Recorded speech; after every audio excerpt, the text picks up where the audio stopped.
Bulletin के आगाज में आपको बताएं कि शहबाज शरीफ और हमजा शहबाज के खिलाफ मनी लॉन्ड्रिंग केस की समाअत। वज़ीर आज़म शहबाज शरीफ और हमजा शहबाज फर्द जुर्म के लिए 7 सितंबर को तलब खुसूसी अदालत में समाअत 7 सितंबर तक मुलतवी कर दी गई है और आज हाजिरी माफ़ी की भी दरख्वास्त दायर की गई, जबकि सुलेमान शहबाज की जायदादों का रिकॉर्ड और मलिक मकसूद का डेथ सर्टिफिकेट भी जमा कराया गया है। शहबाज शरीफ और हमजा शहबाज के खिलाफ मनी लॉन्ड्रिंग केस की समाअत वज़ीर आज़म शहबाज शरीफ और हमजा शहबाज फर्द जुर्म के लिए 7 सितंबर को तलब खुसूसी अदालत में समाअत 7 सितंबर तक मुलतवी कर दी गई है। वज़ीर आज़म शहबाज शरीफ और हमजा शहबाज फर्द जुर्म के लिए 7 सितंबर को तलब किए गए और शहबाज शरीफ और हमजा शहबाज के खिलाफ मनी लॉन्ड्रिंग केस की समाअत हुई। मौजूदा हुकूमती इत्तेहाद की ओवरसीज पाकिस्तानियों से नफरत समझ से बालातर है, ये कहना है फवाद चौधरी का। बैरून मुल्क मुकीम पाकिस्तानियों के वोटिंग का हक खत्म किया गया। बैरून मुल्क मुकीम पाकिस्तानी हमारी मईशत के लिए रीढ़ की हड्डी की हैसियत रखते हैं। तहरीक इंसाफ फंडिंग के लिए किसी माफिया पर इन्हिसार नहीं करती। हम फंडिंग का यही तरीका जारी रखेंगे, ये कहना है फवाद चौधरी का। इलेक्शन कमीशन तीनों जमातों की फंडिंग का फैसला इकट्ठा जारी करे ताकि लोग मुवाजना कर सकें। पीटीआई रहनुमा फवाद चौधरी का यह कहना है कि मौजूदा हुकूमती इत्तेहाद की ओवरसीज पाकिस्तानियों से नफरत समझ से बालातर है। बुनियादी ज़रूरत की अशिया के अफरात ज़र में 37% से ज़ायद इजाफा हुआ, ऐसा कहना है असद उमर का। मजीद कहा कि अफरात ज़र में सिर्फ एक हफ्ते में 3.68% इजाफा हुआ। पाकिस्तान की तारीख में कभी एक हफ्ते में इतना इजाफा नहीं हुआ। इम्पोर्टेड हुकूमत ने महंगाई के तमाम रिकॉर्ड तोड़ दिए हैं। बुनियादी ज़रूरत की अशिया के अफरात ज़र में 37% से ज़ायद इजाफा हुआ, ये कहना है असद उमर का। अफरात ज़र में सिर्फ एक हफ्ते में 3.68% इजाफा हुआ।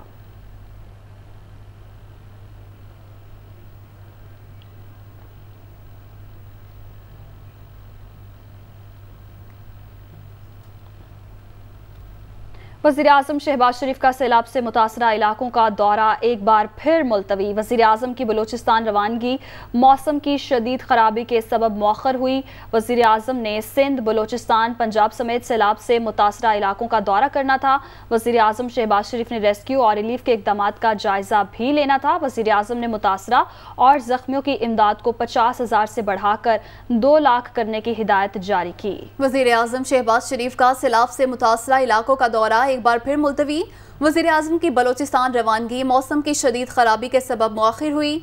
वज़ीर आज़म ने सिंध, बलूचिस्तान, पंजाब समेत सैलाब से मुतासरा इलाकों का दौरा करना था। वज़ीर आज़म शहबाज शरीफ ने रेस्क्यू और रिलीफ के इक़दामात का जायजा भी लेना था। वज़ीर आज़म ने मुतासरा और ज़ख्मियों की इमदाद को 50,000 से बढ़ाकर 2 लाख करने की हिदायत जारी की। तफसीलात जानेंगे। नुमाइंदा दुनिया न्यूज़ यासिर मलिक हमारे साथ मौजूद हैं। जी यासिर, बताइएगा तफसीलात। जी बिल्कुल, देखिए वज़ीर आज़म शहबाज शरीफ ने सैलाब से मुतासरा इलाकों का दौरा जो है वो एक दफ़ा फिर से मुलतवी कर दिया है और वज़ीर आज़म शहबाज शरीफ को तयशुदा शेड्यूल के मुताबिक बलूचिस्तान का दौरा जो है वो आज करना था और वज़ीर आज़म ने बलूचिस्तान रवानगी जो मौसम की है वो शदीद खराबी जो है वो मौसम की उसके सबब किया गया है। मौसम बेहतर होते ही बलूचिस्तान रवाना होंगे, वज़ीर आज़म ने यह हदायत की है। मौसम की खराबी की वजह से वज़ीर आज़म गुज़िश्ता 2 रोज से मुल्क के दीगर हिस्सों में सैलाब से मुतासरा इलाकों का दौरा जो है वो नहीं कर सकते। जी यासिर, बहुत शुक्रिया, आपने तफसीलात से आगाह किया। राजनपुर की बस्ती हुन्नड़ में मुतासरीन घरों में मैसूर हैं, जिन्हें अभी तक रेस्क्यू नहीं किया गया, ना ही उन मुतासरीन तक खाने पीने का सामान पहुंचाया गया है। मुतासरीन सैलाब किन मुश्किलात में घिरे हुए हैं? मुतासरीन सैलाब के घरों में मौके पर मौजूद हैं हमारे नुमाइंदे कमर से राज कुरैशी, उनसे तफसीलात जानते हैं। जी बताइएगा। हुन्नड़ में मौजूद हूँ। यहाँ पर मुतासिर सैलाब अपने ही घरों में महसूर हुए हैं। इन मुतासिर सैलाब को किन किन परेशानियों का सामना है, हम इनसे ही पूछ लेते हैं। आप हमें बताएं, आपको किन किन परेशानियों का सामना है? जी, सारे चारों तरफ पानी है, ठीक है। सारे कच्चे मकान ढह गए, इतना कोई इंतजामिया का बंदा नहीं आया हम साड़ी मदद करने वास्ते। खान पीन को राशन का नहीं, माल डंगर वास्ते जानवर वास्ते चारा का नहीं, तो खुले आसमान के छत तले बैठो, कोई सिस्टम का नहीं थे, कोई जिला इंतजामिया का बंदा का नहीं आया साड़ी मदद करने वास्ते।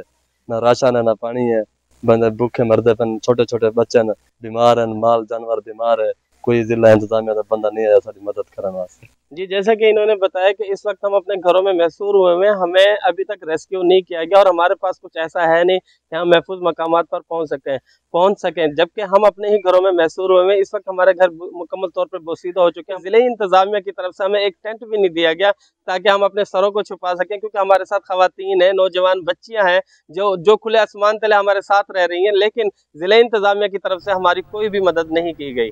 जी, बदीन और गिरदोनवाह में बारिश का सिलसिला तो थम गया, लेकिन नहरों में पानी ना छोड़े जाने से चावल की लाखों एकड़ अराजी फसल को नुकसान का अंदेशा है। इस वक्त क्या सूरत हाल है, ये बताएंगे सरदार भट्टी।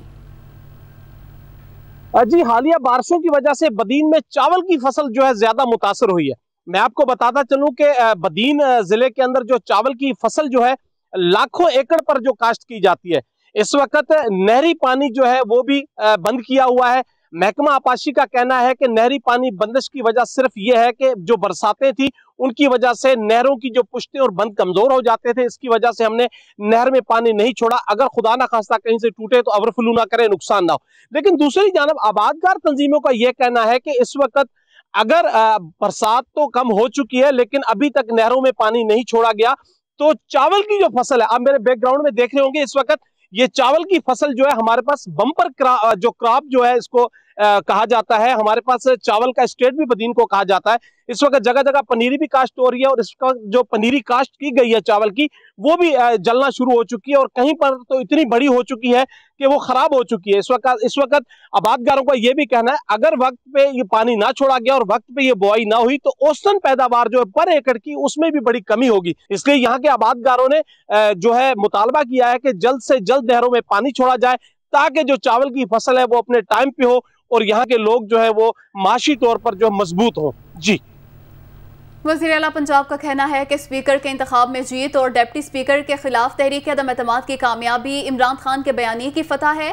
वज़ीर आला पंजाब ने कहा कि पंजाब के गैर कानूनी तौर पर छीने गए मैंडेट को जमहूरी अंदाज में वापस लिया। पंजाब से फिस्तायत का मुकम्मल खात्मा हो गया है। अवामी खिदमत का सफ़र वहीं से शुरू होगा जहाँ से रोकने की कोशिश की गई। मज़ीद कहा तरक्की जाली मैंडेट से नहीं बल्कि हकीकी मैंडेट से होती है। ऑपोजिशन आइंदा भी सरप्राइज के लिए तैयार रहे, ये कहना है वज़ीर आला पंजाब चौधरी परवेज़ इलाही का। तफसीलात जानेंगे लियाकत अंसारी से। जी लियाकत, बताइएगा।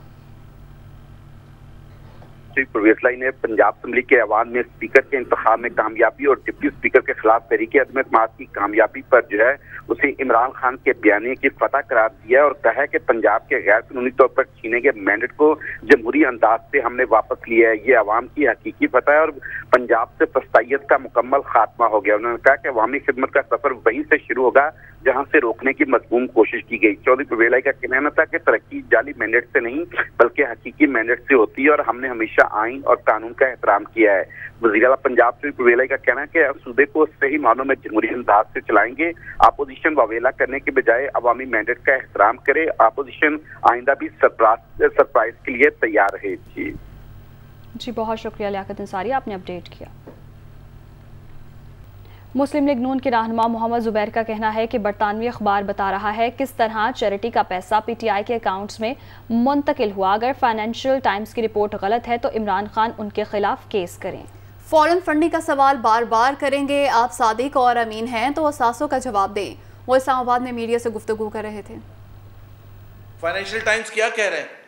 फाइनेंशियल टाइम्स सिंपली ये बता रहा है कि किस तरह से चैनल किया गया था इल्लीगल पैसा जो जमा किया गया था किसी और वजह से चैरिटी के लिए जमा किया गया था, उसको डाइवर्ट करके यहां पीटीआई के अकाउंट्स में लेके आए और फिर डिक्लेयर भी नहीं किया। अब इमरान खान के पास मौका है, पूरी पीटीआई लीडरशिप के पास मौका है। अगर आपने अपने आप को इतना पवित्र शो करना है, लाइबल सूट कर दें उनके खिलाफ, फाइनेंशियल टाइम्स के खिलाफ, उनसे अपॉलॉजी लें, या अगर वो अपॉलॉजी नहीं करते तो ब्रिटिश कोर्ट्स में केस करें। ब्रिटिश कोर्ट्स पर तो यकीन है ना, अगर पाकिस्तानी कोर्ट्स पर यकीन नहीं है।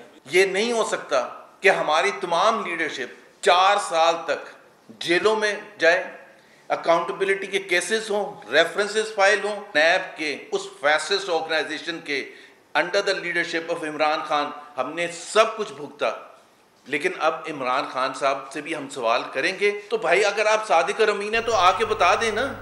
रहनुमा जमात इस्लामी हाफिज नईमुर रहमान का कहना है कि कराची में गलाजत के ढेर हैं, नाले उबल रहे हैं और घरों में पीने का पानी दस्तयाब नहीं है। शहर में टैंकर माफिया का राज है। हुकूमत ने काम न करने की ठान ली है। नौजवानों को अपने हुकूक के लिए बाहर निकलना होगा। जल्द एहतजाज की कॉल देंगे। गिलाजत के ढेर तो पड़े हुए हैं, गटर तो मौजूद हैं, गटर का पानी तो जगह जगह मौजूद है, नाले सड़ रहे हैं, बरसाती नालों में सीवरेज का पानी सड़ रहा है, लेकिन पानी घरों में दस्तयाब नहीं है और टैंकर माफिया का एक मरतबा फिर राज है इस वक्त शहर में। कहाँ जाएं, किससे फरियाद करें? इन्होंने तय किया हुआ है कि कराची के लोगों को अजियत में मुब्तला करो, इनको मायूस करो, यहाँ से निकाल दो, और फिर पता नहीं इनका क्या एजेंडा है कि उसके नतीजे में क्या करना चाहते हैं। कराची के आवाम से, खासतौर पर नौजवानों से कहता हूँ कि अब उनको बाहर निकलना होगा। जब तक वो बाहर निकलेंगे नहीं, जब तक वो एहतजाज नहीं करेंगे, सड़कों पर नहीं आएंगे, इस जुल्म के खिलाफ आवाज़ नहीं उठाएंगे, उनका कोई मुस्तकबिल नहीं है। किसने किस तरफ वोट अपना कास्ट किया है।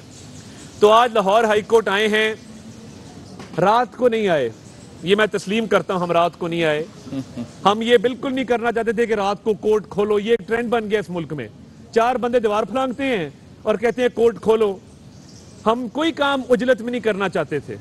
हमने रिट पिटिशन तैयार की और हमारी हाई कोर्ट से इस्तदा है, chief justice Lahore high court से, कि आज इस मुकदमे को फिक्स किया जाए और इसको सुना जाए। हमारे फंडामेंटल राइट्स वायलेट हुए हैं कि जब आइन कहता है कि खुफिया रायशुमारी होगी, तो फिर किस तरीके से ये इलेक्शन ओपन बैलेट के जरिए करवाया गया। और ये देखिए, ये सीक्रेसी ऑफ वोट और उसकी सैंक्टिटी को वायलेट जो किया गया है, ये कोर्ट्स इस बात के कस्टोडियन हैं। ये कोर्ट्स का फर्ज बनता है आइन के तहत कि वो बुनियादी हकूक की हिफाजत में अपना किरदार अदा करें। तो हमारी इस्तदा इस रिट पिटिशन के जरिए ये है कि इस इलेक्शन को कलअदम करार दिया जाए, क्योंकि ये आइन और कानून के मुताबिक नहीं करवाया गया और खुफिया रायशुमारी का जो एक असूल है उसकी खिलाफ वर्जी की गई है। तो बाकी अभी राना मशहूद साहब बात करेंगे, मगर ये जो जुडिशल वजीर आला है, ये एनआरओ के लिए लाया गया है, क्योंकि फराह गोगी को एनआरओ देना मकसूद था। तो इमरान खान साहब के बकौल पंजाब का सबसे बड़ा डाकू उन्होंने वजीर आला बनाया है और उसको 1 वोट की बरतरी हासिल है, ये कोई ना भूले। परवेज इलाही को कल भी स्पीकर के इलेक्शन पे बावजूद इस बात के कि इन्होंने सीरियल नंबर लिखा, 185 वोट कास्ट हुए। वजीर आला रहने के लिए 186 वोट दरकार हैं। तो ये बहुत ज्यादा देर पंजाब हुकूमत मुझे चलती नजर नहीं आती। 1 वोट की हुकूमत अगर 197 वोट वाले हमजा शहबाज शरीफ साहब, उनकी वजारत आला नहीं रही, तो इनकी 1 वोट की वजारत आला कैसे रहेगी?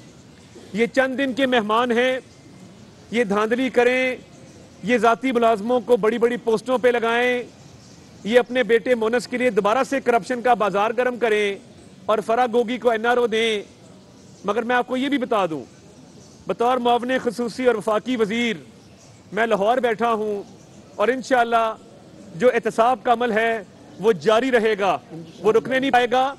इस इलेक्शन को कलअदम करार दिया जाए, असर नौ इलेक्शन करवाया जाए और बैलेट पेपर्स ऐसे जारी किए जाएं जिनके ऊपर सीरियल नंबर दर्ज ना हो, वरना ये फ्री एंड फेयर इलेक्शन नहीं है, ये धांधली ज़दा इलेक्शन है। और ये जुडिशल वजीर आला ने जो इलेक्शन करवाया है, चीफ जस्टिस आज इसका नोटिस लें, हमारी रिट पिटिशन पे आज ही हियरिंग हो। Thank you. औज़ु बिल्लाहि मिनश शैतानिर रजीम, बिस्मिल्लाहिर रहमानिर रहीम। हमने अपनी पार्लिमानी सियासत के अंदर आज तक इस तरह की खुलेआम धांधली नहीं देखी, क्योंकि माजी में जितने भी इलेक्शंस हुए हमने देखा कि अगर किसी पोस्ट जो बैलेट बॉक्स पेपर है उसके ऊपर अगर किसी ने अल्फाबेट लिख दिया या कोई न्यूमेरिकल भी लिख दिया तो वो वोट रिजेक्ट हुआ, क्योंकि सीक्रेसी नहीं छोड़ी गई और ये इशारा होता था कि ये फलाना बंदा वोट कास्ट कर रहा है और उसके साथ ये मुका की जो सियासत थी ये की जाती थी। इस दफा खुलेआम जो नंबरिंग की गई, ये पूरे का पूरा इलेक्शन कालेदम होता है। हमने फौरी तौर पर जो पैनल ऑफ चेयर है उसको एप्लीकेशन भी दी। हमने वहां पर एहतजाज भी किया कि ये इलेक्शन नहीं चल सकता, लेकिन पाकिस्तान की बदकिस्मती ये है कि यहां पर एक ऐसी जमात वजूद में आ चुकी है जो चोर दरवाजे ढूंढती है, जो झूठ का सहारा लेती है, जो फ्रॉड करती है, जो करप्शन करती है और सिर्फ मीडिया, सोशल मीडिया के जोर पर एक झूठ को इतने तवातर से बोलती है कि उसको काउंटर करना जो है शरीफ लोगों के लिए और सही सिमत में खड़े होकर, तारीख की दुरुस्त सिमत में खड़े होकर सियासत करने वालों के लिए हम समझते हैं कि उसका जवाब अब देने का वक्त आ चुका है।